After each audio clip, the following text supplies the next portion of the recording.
focus up on the action. Top right-hand side of the map, it is going to be kicking us off in this best of 3. Our Red Zerg player from Sidestorm Gaming. Give it up for True.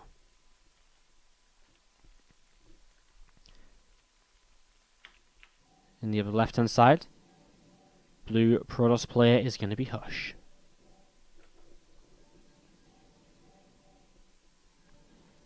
What on earth is this static poppy sound? Like, it's so weird. It's not from a microphone. Something is making a really horrible staticky sound. I don't know if it's coming through on... I don't know, I don't think it's coming through on stream. Maybe it isn't, it's just really not very loud for you guys, but man, it's so weird.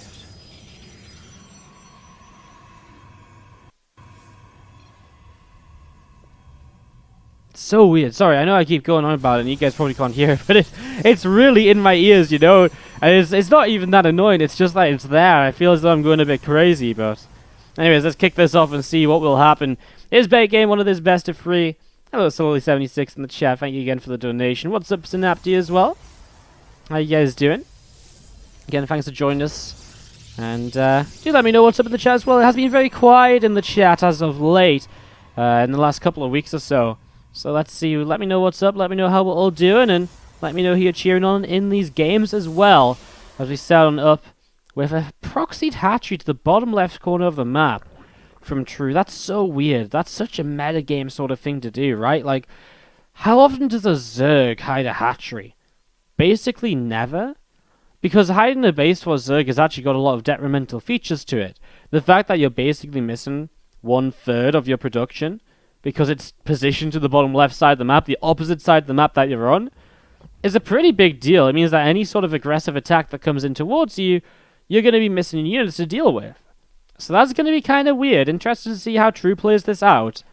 He's going to see this probe from Hush just coming around the right-hand side and looking to see, I mean, just scanning around. He obviously wants to try and pick up on information as to when True does take the third. And I guess obviously one of the main things he might be looking for here is that he may be looking at this and saying, okay, well, actually, when I look at this, maybe I can, take a, he looks at his late third hatchery. Well, I've got to play defensively and so on, and not attack. But I wonder when he just gets to that point where he says, well, maybe if I've played defensively, made units, now what if I do attack? What happens then?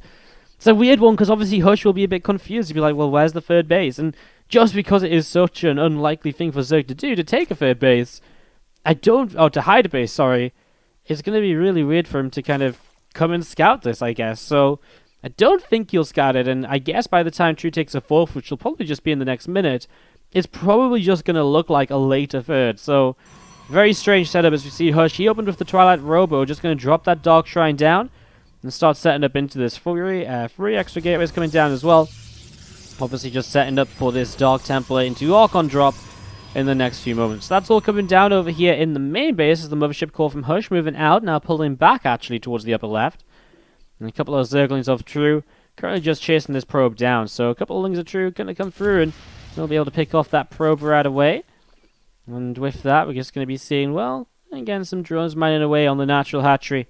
You're going to be seeing the lair still just on the way up over in the main base. Roach speed starting on up here from True. So Roach speed coming in here from True, and just looking to see how this goes as Dark Shrine again going to be finishing in the next few moments. Prism just over halfway done from Hush as well. The Blink upgrade being Chrono boosted out also here, so Blink also being Chrono boosted as we see a few more Roaches building the Roach speed coming on up from True as well. And yeah, just an Immortal starting to build. So an Immortal starting to build on up, and we do see this Prism coming through the top side of the map. We'll be heading in towards the main to have a little bit of a look to see what it can get done in the next few moments. So, I mean, obviously, it hasn't even warped in the DTs yet, which is somewhat interesting to kind of delay that so much. So the Hush will pull away now. He does have the money to warp in for Dark Templar, and probably to move them straight in towards the Archons as well. So, you've seen the DTs, or the Prism, coming over to the side. I mean, he hasn't warped in anything still. You're going to see now the super late third hatchery, I say, and I'm using quotation marks with my fingers when I say that. I mean, Hush has to feel a little bit weird about this, surely. And he's already taken his own third Nexus. I wouldn't say kind of super late, but definitely later than you would usually with this build. You know, he started a Blink much faster. He's really making sure, I think, that he's got enough to defend this. And, you know, he's started up all the things which are going to help him defend. Maybe he thinks it's Roach Burrow and Tunneling Claws, etc., and that movement. I mean, maybe that's what he thinks this is. Hence why he's getting an Observer, Immortals. And he's still scouting around with the Prism. He has seen the Lair, but he has not seen the Spire, unless I'm mistaken. Where even is the Spire? Bottom left. Of course it is. I mean, that's obviously a big advantage here, is I guess Hush, if he doesn't think about a hidden base, is the last thing he'll expect is a Spire, because why would you expect suddenly a whole bunch of mutas to come in when the guy's been on at most 4 gases throughout the game? He's been, you know, it just doesn't really, it's not really one of the things that really kind of comes to your mind, I don't think, unless you really do assume he's just got a base that you haven't seen yet. So I guess it depends how in touch Hush is going to be with the game. As we do just have for now the Prism moving around to see these roaches once again, and actually Stalkers, Sentries, and all sorts starting to move through the center of the map too. You'll see a few roaches looking to see what he can do, pushing on forwards. Some force fields coming down here right away, and is going to catch a few of these roaches. Nice force fields to begin with. Even blinking forwards to start trying to fight against some more of these roaches. More Stalkers warping in. 10 meters are currently building. I mean, this is kind of the last thing that True wants. I don't think he was expecting Hush to maybe attack forwards into this, because of Hush not really figuring out what it is. But man, has Hush set up kind of blindly well against these mutas. Attacking just before they come out is the perfect sort of time. And obviously it's going to mean that, well, these mutas are also not that effective anyways, because there's Stalkers up with Blink. Also going to help out massively here, as True now making a lot of Zerglings, but he doesn't even have the Zergling speed, so he's in a lot of trouble trying to spend those minerals, but spending them on something that doesn't even matter. A muta pops, it gets scouted instantly. As now, well, mutas will just go across the map along with these few roaches and the Ravager, try and see what it can do. But honestly, Hush just keeps pushing forwards, and if he warps in Stalkers at home, he should be fine. He's got a force field coming through. He's got overcharges ready on the mothership core. So I mean, he's got potential to turn these mutas away and buy himself time already. One muta going down, the other getting very low as he pulls in towards the pylon at the front. And while True's still just going to keep on losing his natural expansion, that will turn into his main base as well shortly. Actually pulling a few units back, thinking about it at least. I mean, just want to maybe send the Stalkers back and keep the rest of this over here. It would make a lot more sense, because the Stalkers will deal with everything here, as well as the Sentries and the Immortals. They'll probably only really deal with the ground forces. The mutas will probably be a bit too much for them, as continue to push forwards. The Immortals and the Sentries will get rid of that link speed upgrade from the spawning pool, which is obviously kind of nice. More overcharges coming down. As well, True will start to break his way through this, using the corrosive bow to try and slow down these Stalkers, but man, they're going to have a great time, especially against slow Zerglings. And honestly, the Mutalist count is not really here to fight against any number of Stalkers. You see those Mutas going to try and jump in over towards the main base. Stalkers continue to work their way through the Zerglings. A few more of them going down, and again, blinking forwards on top of those Lings. A bit more damage being done. Mutas turning away once again, and they're just now going to try to escape, as we're going to see again. Sentries and Immortals up in the main, looking to see what they can do, picking off a few more of these drones. The Mutalist here that's on the way up is probably not going to be able to do too much either. And as we're going to see, the Prism does get... was that a Prism? I'm not even sure what that was. Yeah, I think it was the Prism, right? Makes sense, as now these Sentries coming in. I don't know why everything is suddenly so quiet in this fight. Did anyone else... What is up with my sound? Like, everything just went so quiet suddenly. What is even going on today? It's so weird. Is it because... I don't know. Man. What on earth is happening today? Everything's just going so weird. Anyways, True gathering his mutas together. Now the sound seems to be back. God, I'm really just perplexed. Anyways, sound seems to be back as the mutas pop in. Going to start taking their way through pylons. We're going to see another pylon here. Start to go down. Would actually empower these. I mean, this is actually much closer than I feel it should be, given the circumstances. I still think Hush is in a good lead, right? I mean, he lost a lot to this kind of base trade setup, but he's still got a mining base. And I think that's one of the big things, is Hush has just now found this base over here. He's going to see how many of these minerals are mined. He's going to see it's like basically mined out some of these patches. And now he's going to realize just what's been happening all game long that he hasn't known about. I still feel as though it's kind of an okay situation for Hush. I mean, because what he did was actually kind of the blind correct response to what True was doing, so it turned out alright for him. But man, is he going to be looking at this now and being like, huh, right, that's why you were kind of on 2 bases for so long. And it's still one of those moments. We will see the Muse fighting here, and hey, if the Muse can get rid of the Stalkers, that is still something you can be maybe working with. Once the Mutaclus count right now, 17 against 28 Stalkers. Obviously, there's not 28 Stalkers right here, though. He's going to use that Spine Crawler for as long as he can. Mutas are going to re-engage into this here. Going to try and target down the lower health Stalkers, which are blinking backwards already. More Stalkers coming across the map, but are they here in time? I'm not sure, as these Stalkers keep on being targeted. And this is actually looking very, very good here for True.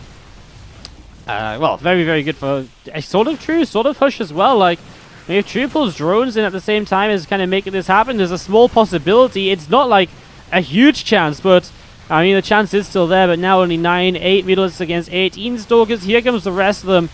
Man, he got rid of a lot of these Stalkers, though. This was so much closer than I feel it ever should have been. GG's in the end. But man, that... Top left side, our red Zerg player from Storm Gaming.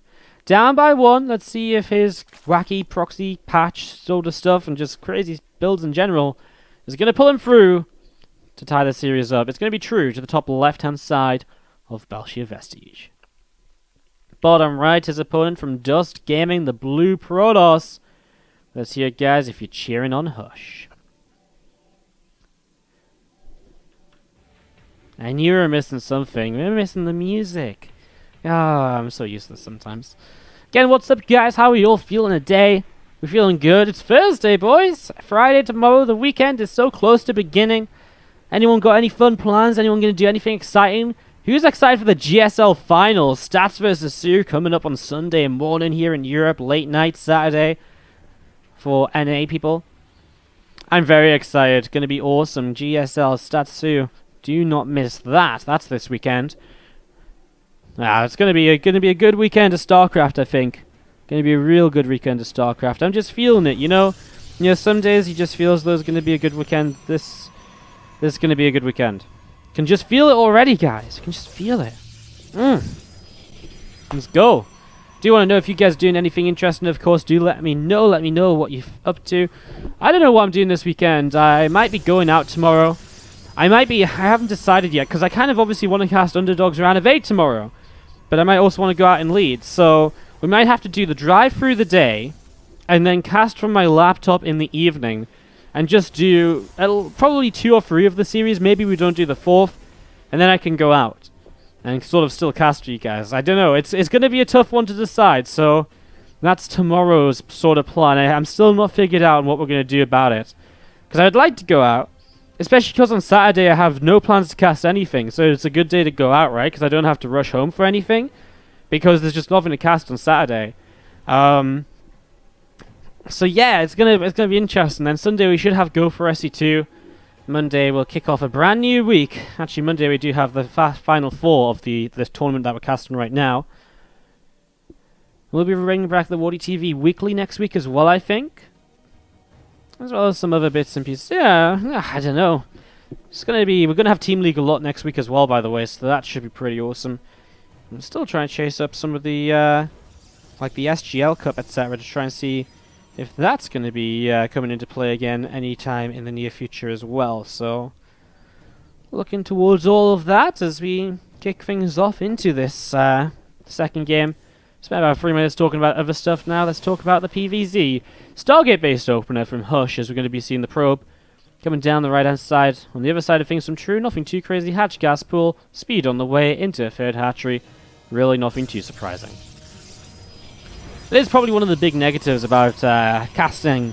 And casting on kind of like your own schedule as well. Because, like, you know, I sort of get to pick what I cast when... I say I get to pick. I cast pretty much anything I can because we sort of need to cast as much as we can to stay afloat and to make sure that you guys feel as though you get enough content to sub for and donate for and all the rest of it, you know?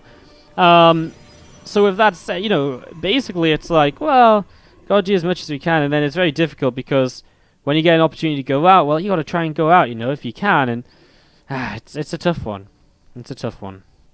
What time is the GSL final in GMT? Difficult to say because we hit daylight savings on Sunday.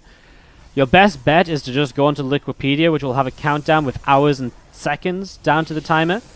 But Liquipedia is down at the moment, so I'm sorry I can't quite help. I believe it's about 10 a.m.-ish in the UK, but again, you should definitely check out because It's really difficult to say. I don't know in the first place, but also daylight savings is going to mess me up, so going to be difficult to figure out.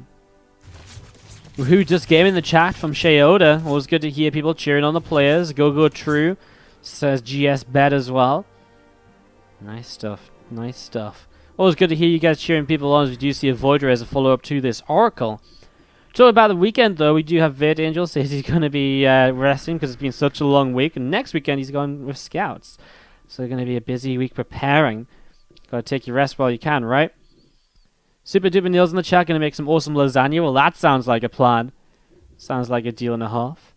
As we do have the Oracle coming on over here. Going to pop a drone right away, and a second drone too.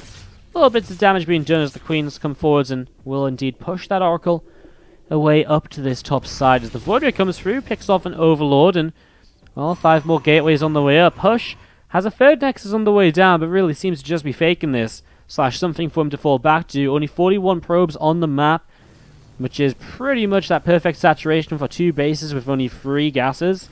And that's what he's got. So he's on perfect saturation, which means it's time to all in, buddies.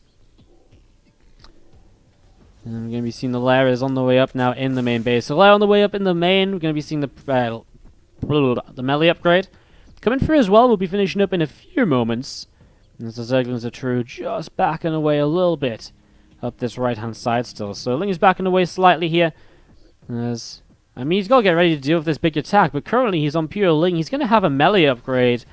That doesn't, I mean, it helps him take down the Adepts faster, but if he's going to die so quickly anyways, he's not really going to get a chance to use that melee upgrade. He's banking for Hydralisks, which if you get enough of them are going to be great against Adepts, but I think the reality is he's just not ready for these 8 gateways of Adepts. And Hush, an aggressive push forward to try and win this second game and to put him into the winner's match. Here we go. Adepts are just going to shade to the side to minimize the surface area. Now they start a trade with the Zerglings. That +1 melee is in play, but is it doing enough so far? Well, a little bit difficult to say. It's a little bit of a mess here in this fight, it's true. Doing what he can, even pulling Overlords overhead just to try and distract and be annoying. But you can see that the Lings just keep on dropping. Hydra's now on the way up, and Queen's going to try to help fight as well. Problem is, Hydras will die very quickly to these Adepts, and I guess the Queens are the one thing that can sort of stand up against this here, as we see the Transfusers, well, not actually being used. The Queen going down as, oh my god, the Adept Massacre, as he takes down so many drones in the main base. You see the first volley, and half the drones go to orange health. You see the second volley, and the drones go to orange, from orange health to dead, you know. As we're going to be seeing the group of Adepts here going to be moving out once again. There's Hydra dead now into fire. I mean, that's obviously pretty huge to stop basically all production. He's killed off the Link, the spawning pool, now killing off the Hydra den. Now if he keeps warping in, True just can't keep up. He's also going to maybe go for this Evo champ. He's making a pretty good case of this. He's going to jump on top of the Hydras just so he can kill them off ASAP without the Lings doing much tanking for them. True desperately tries to throw down some Transfusers, and there isn't going to be that many left over. The one Queen with energy left on it, and honestly, there's just not enough units here. The Warp Prism wants to try and come back in, but also wants to be careful. Doesn't want to come in a position where Queens and Hydras can target it down super quickly. So he's been a little bit cautious. He's going to shade all the way over to the side here with these Adepts. Very low in health. Problem is, True still can't build anything, and so he's still just left with no answer to this, as we see Adepts warping in again, and I mean, now drones being pulled in once more, and that's just going to still be a massacre.